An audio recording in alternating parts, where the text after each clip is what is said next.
Last word.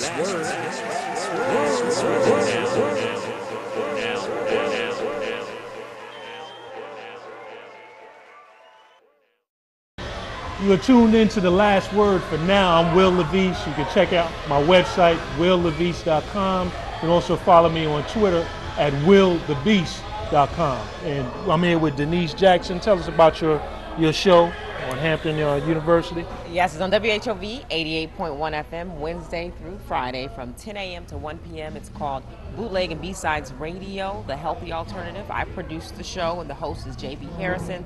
So please check us out Wednesday through Friday, 10 a.m. to 1 p.m. And David Squires. Yeah, I write a column in the Daily Press on urban affairs issues. It runs on Thursdays. And I also have a blog. You can access the blog, dailypress.com/urbanblog. Cool. And in this segment, we're going to talk about one of the stories that, David, you've been writing a lot about, which is the Buckroe Beach issue in Hampton. Buckroe Beach, Hampton's most popular beach, and there's a lot of development that's being planned, and people are concerned about what?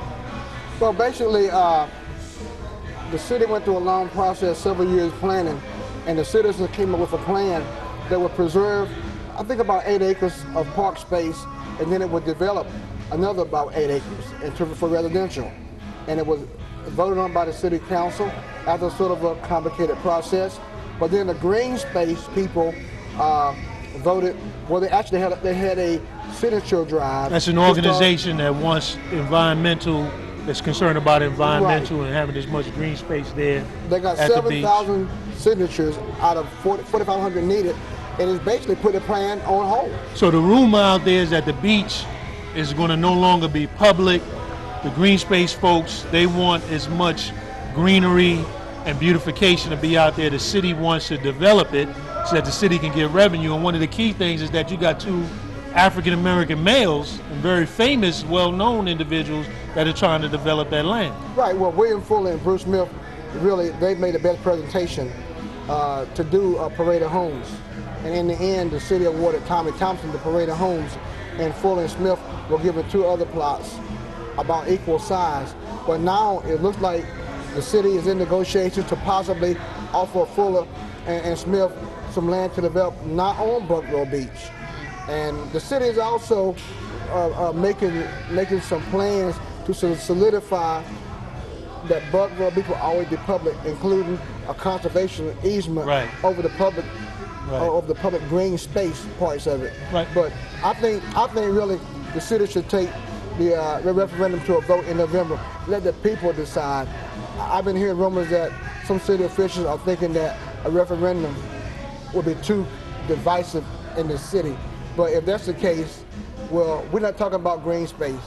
We're talking about black space. Now, that brings me to you, Denise, because you actually lived in Hampton and grew Yes. up. I mean, you grew up in the high class area over in Hampton. Just stop. You really didn't go much down to Buckroe Fox Hill, Beach. down Beach Road, but I almost laughed when you said beautification. There wasn't anything. A Fox Hill land. Wow. The Buckroe you know is not about beautification. No, the Buckroe I know, no. I still think about that now, so I don't really venture over to that side, even though I live in Newport News. That side of town, I must say. But one thing about the referendum is that hopefully the developers will present something to the public in a better way than they did before. What you mean by that is Buckroe has really been a sort of seedy part of town. People know the history of it. There used to be an amusement park there. Yes. It used to be the white-only beach. It sure was. And then there was a black-only beach next door. After desegregation happened, Buckroe sort of fell on hard times as other, the amusement park up in Williamsburg. What is that, Six Flags or what? I always get that mixed up. Busch Gardens.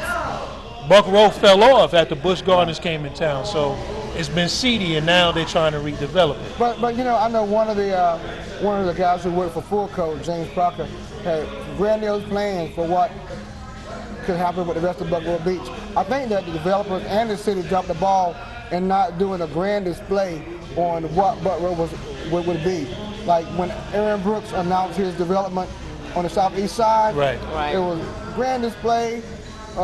Officials were there, politicians, and they laid it out to the public about what this was going to be, and the city That's a different city. We're gonna wind this segment down. Denise, we're gonna give you the last word on this as we wind this down. You can close us out. You know what? I hope this happens because the plans sound good. So I'm just full of hope for it.